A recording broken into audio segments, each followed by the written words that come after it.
Apple s'appuie aussi pour vendre toujours plus sur son réseau de boutiques, les fameux Apple Store, imaginés et construits comme les nouveaux temples du luxe digital. Mais au-delà de cette belle vitrine et de prix exorbitants, les iPhone stars d'Apple sont-ils vraiment toujours fiables, comme l'affirme la marque? Les équipes de Tout compte fait ont mené l'enquête, notamment sur les accusations d'obsolescence programmée, avec des révélations à la clé.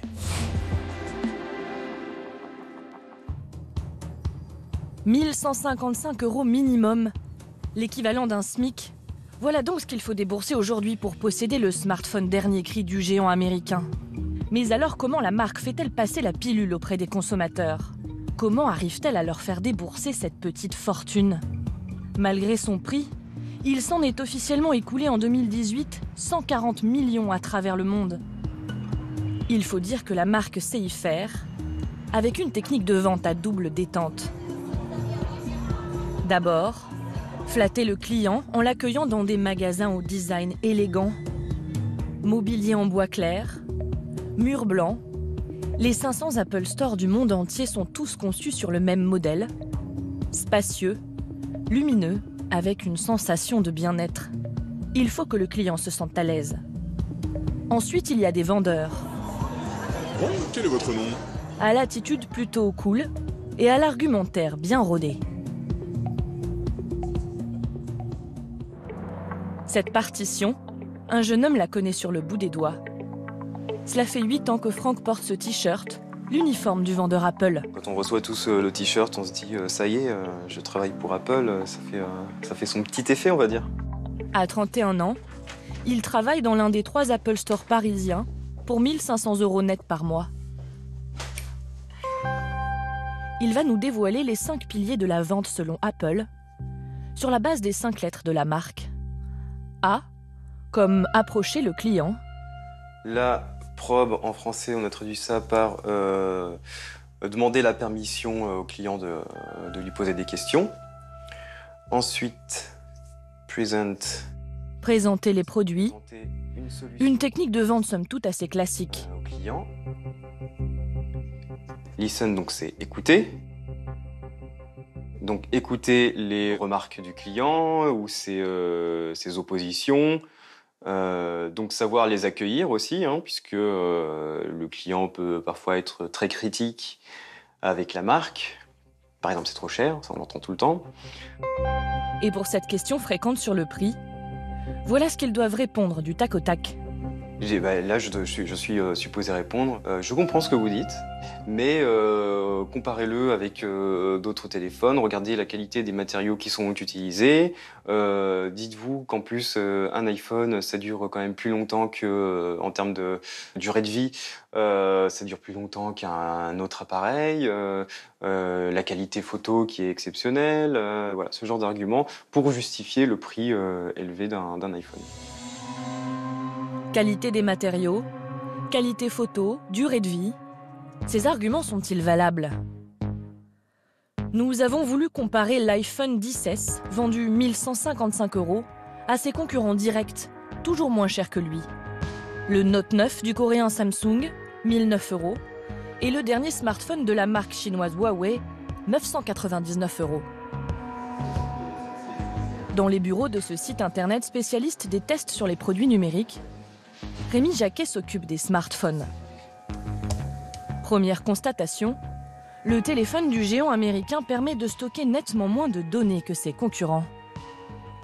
Sur l'iPhone, on est à 64 Go. Sur le Note 9 et sur le Huawei, on va être à 128 Go.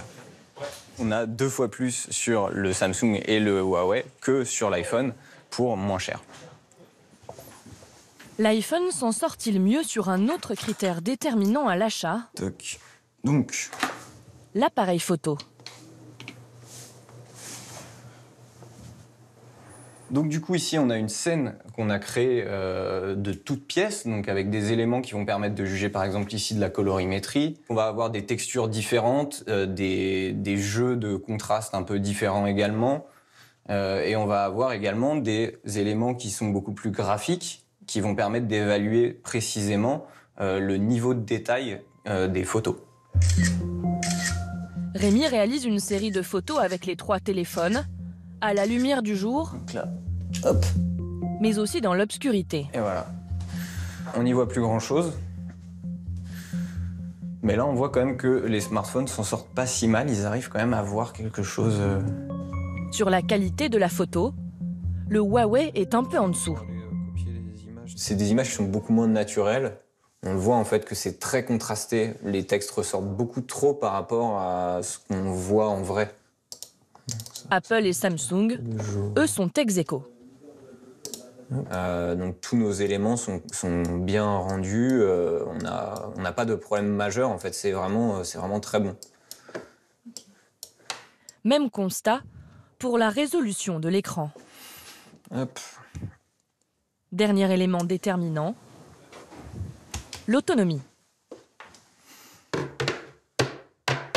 Donc notre test d'autonomie, on utilise une application. Donc on va lancer des pages internet, envoyer des SMS, passer des appels, envoyer des mails. En gros, tout ce qu'on fait avec un smartphone. Et tout ça, on va le répéter pour avoir quelque chose qui soit proche de l'usage des Français. Là encore, aucun smartphone ne se distingue sur ce point. Ils tiennent tous les trois environ 16 heures. En résumé, d'un point de vue technique, l'iPhone ne serait pas plus performant que ses concurrents. Et pourtant, il est vendu un peu plus cher. Mais la marque à la pomme ne se contente pas de vous faire payer plus à l'achat. Autour de son smartphone star, elle a en effet construit tout un écosystème. Câbles spécifiques, logiciels propres à la marque, synchronisation des données avec l'ordinateur, la tablette, bref, un produit en appelle un autre. Et en cas de panne, les dépenses pour le consommateur flambent encore.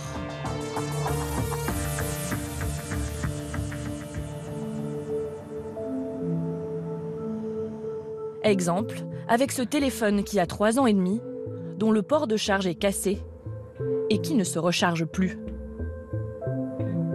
Une panne handicapante, mais qui semble facile à réparer. Pourtant, lorsque nous nous rendons dans un Apple Store en caméra cachée, voilà ce que l'on nous explique. Alors, on ne peut pas réparer cette partie-là. On remplace tout le téléphone.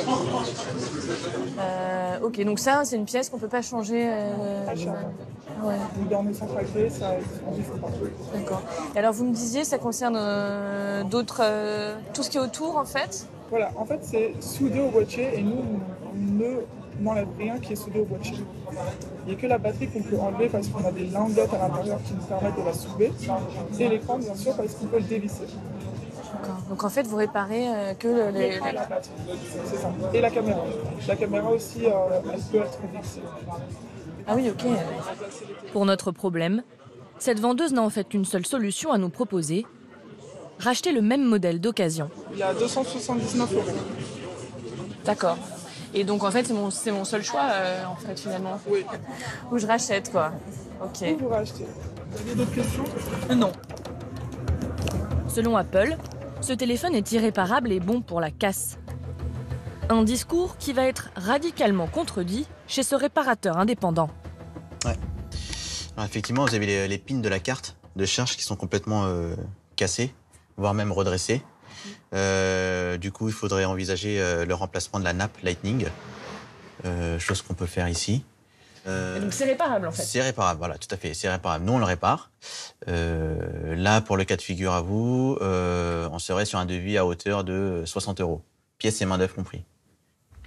Non seulement la panne est réparable, mais cela coûte presque 5 fois moins cher que le modèle d'occasion proposé dans l'Apple Store. Hop.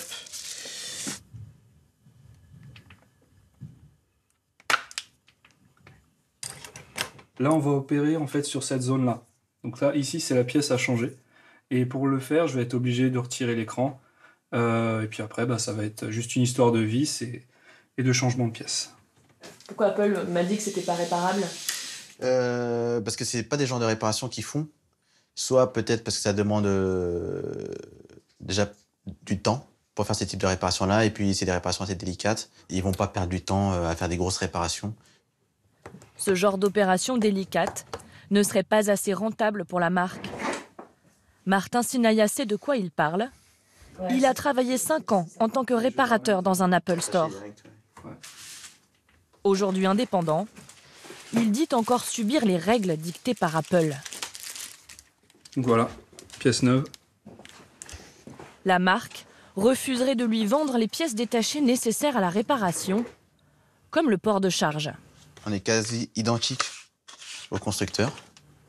Il est contraint de se fournir en Chine Voilà. pour obtenir des pièces compatibles. Voilà. On n'a pas l'agrément Apple. Si vous voulez, il y a les Apple Store. Après, il y a les centres agréés Apple qui, eux, voilà, ils ont l'agrément, c'est-à-dire le droit de faire des réparations pour la marque Apple. Et vous avez les centres non agréés comme nous. Donc, du coup, on n'est pas livré par Apple. Ils veulent garder leur monopole de la réparation, quoi. Apple nous a confirmé fournir des pièces détachées uniquement à son réseau agréé pour maintenir et garantir une qualité de réparation. Pour avoir des pièces détachées estampillées Apple, il faudrait que Martin Sinaya devienne membre de ce réseau. Il devrait alors se plier au cahier des charges de la marque, comme par exemple l'apparence générale du magasin, où l'intérieur doit être décoré avec des tons clairs, élégants et lumineux.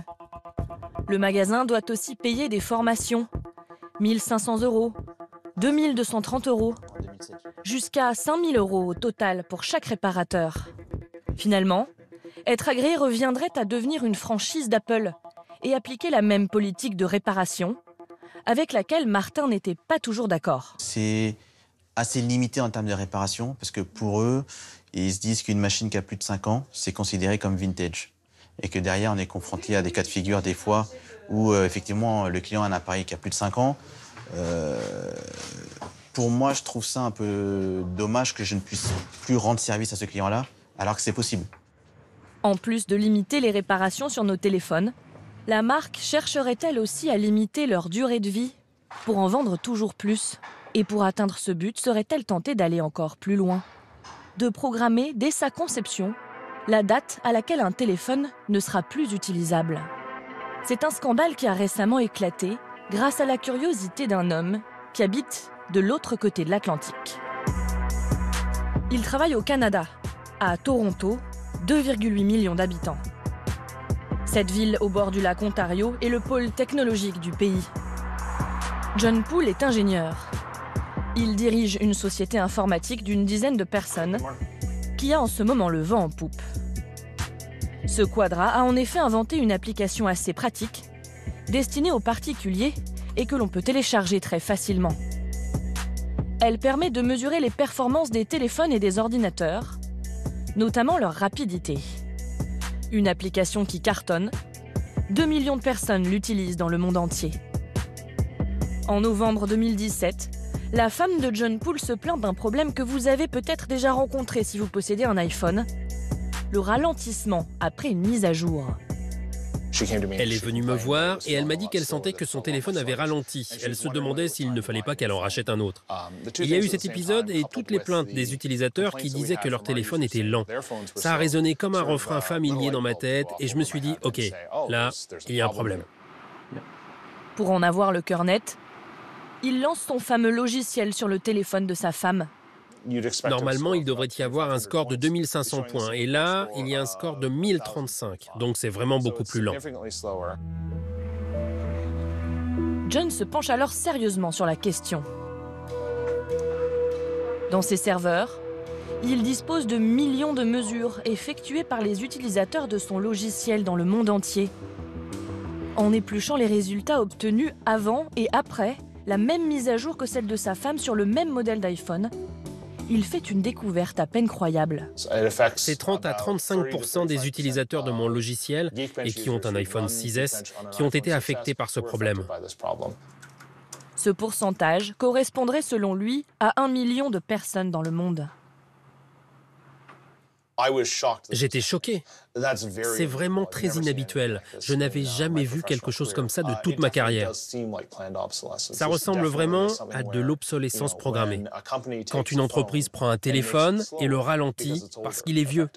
C'est presque la définition technique de l'obsolescence programmée. Pour la première fois, John Poole vient d'apporter un élément scientifique sur ce qui n'était qu'une impression de beaucoup d'utilisateurs d'iPhone. Quand il publie sa découverte sur son blog en décembre 2017, l'information est reprise dans le monde entier. Le chef d'entreprise devient même une star des plateaux télé. Je ne m'attendais pas du tout à ce que tout le monde en parle comme ça. C'est très surprenant. Mais vous savez, quand les gens découvrent que des entreprises comme Apple brident leur téléphone et opèrent sans rien dire, sans être transparents, beaucoup de gens deviennent mécontents. Face à ces attaques, Apple répond à peine quelques jours plus tard. Et encore plus inhabituel pour la marque, elle s'excuse, mais conteste les accusations d'obsolescence programmée. Nous n'avons jamais cherché et ne chercherons jamais à faire quoi que ce soit pour écourter intentionnellement la durée de vie d'un produit Apple, dans le but de contraindre le consommateur à renouveler son matériel.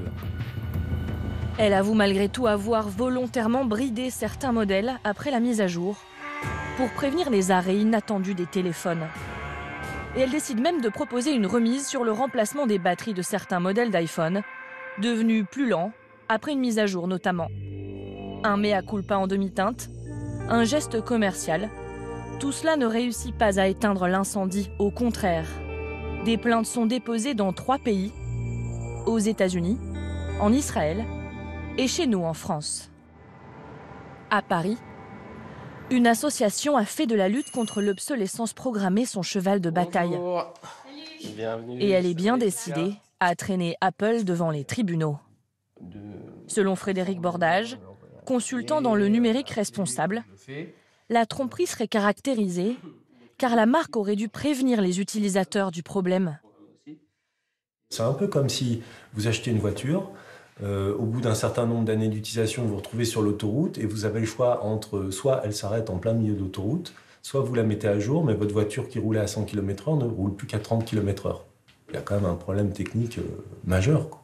Et ça, Apple, avant de mettre cette mise à jour et de la proposer aux utilisateurs, n'a pas averti les utilisateurs sur cette problématique. Grâce à ce formulaire sur Internet, Émile Meunier, l'avocat de l'association, a récolté des témoignages de victimes de ce bug. Près de 2000 personnes. Autant d'éléments qui viendraient épaissir leur dossier. Mais pour faire condamner Apple, ils doivent prouver que ce ralentissement serait en fait une manœuvre de la marque pour pousser les consommateurs à racheter un appareil neuf. C'est pas la première fois qu'une mise à jour ralentit les téléphones. Et on se rend compte qu'en fait, à chaque fois que le téléphone est ralenti par une mise à jour, c'est au même moment ou un peu avant la sortie d'un nouvel iPhone. Et que ça date pas d'hier.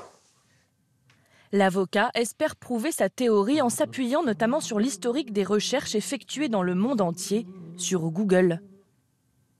Par exemple, on peut taper iPhone slow, donc iPhone ralenti, de 2004 à ce jour.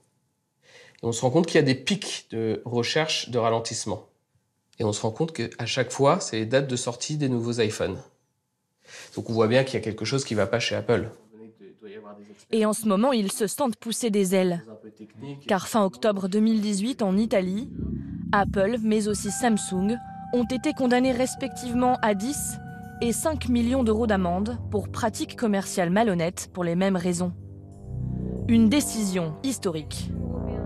Sous l'impulsion de cette association, le parquet de Paris a ouvert une enquête préliminaire contre la firme pour tromperie et obsolescence programmée. Impossible d'affirmer pour l'instant qu'un procès en découlera. Mais depuis peu, le ciel semble s'obscurcir pour le géant américain. Notamment à cause d'une décision qui pourrait faire mal à son portefeuille. Avec, cette fois, un ministre français sur le coup. Moi, je vais vous dire où il est l'argent. L'argent est chez les géants du numérique, qui font des profits considérables grâce aux consommateurs français. Dans le viseur de Bruno Le Maire, le ministre de l'économie, Google, Amazon, Facebook et Apple, les fameux GAFA. Ces mastodontes seraient des champions de l'optimisation fiscale. Une pratique légale, mais Bercy entend changer la donne au nom de la justice fiscale. Pour cela, il est question de prélever dès cette année une taxe de 3% minimum sur leurs chiffres d'affaires respectifs. Car si Apple, par exemple, paie déjà des impôts en France, le montant ne correspond pas forcément aux profits colossaux réalisés dans l'Hexagone. Ce qui choque certains. Et signe que son étoile pâlit, sa communication semble également se banaliser. Un Américain en sait quelque chose.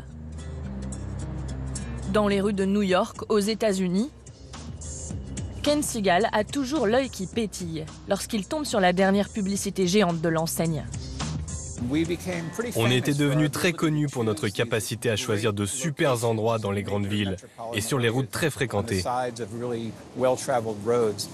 Encore aujourd'hui, Apple a toujours des panneaux publicitaires très spectaculaires. Pendant 20 ans, il a été l'homme de pub de Steve Jobs. 20 ans de bouillonnement, de créativité, d'impertinence.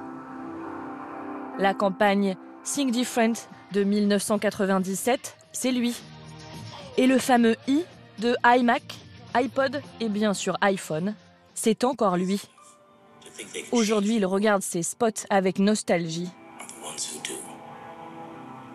Selon lui, l'époque où Apple pensait différemment est révolue. Ce n'est plus un état d'esprit qui est mis en avant, mais un produit de consommation comme les autres. La preuve par l'image. À gauche sur cet écran, une pub Apple et à droite, une pour Samsung, le grand rival. Entre les deux, quasiment aucune différence.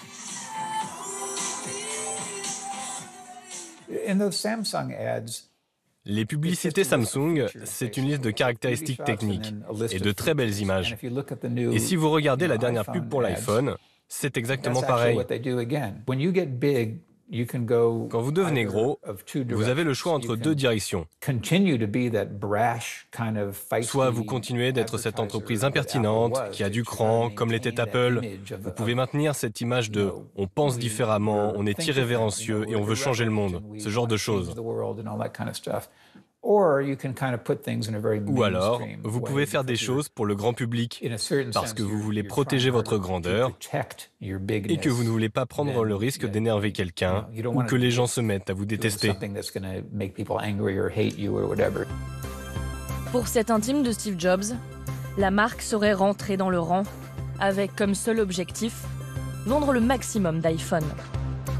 Et même si grâce au prix pratiqué, Apple continue d'afficher des bénéfices records, les ventes des iPhones commencent, elles, à marquer le pas.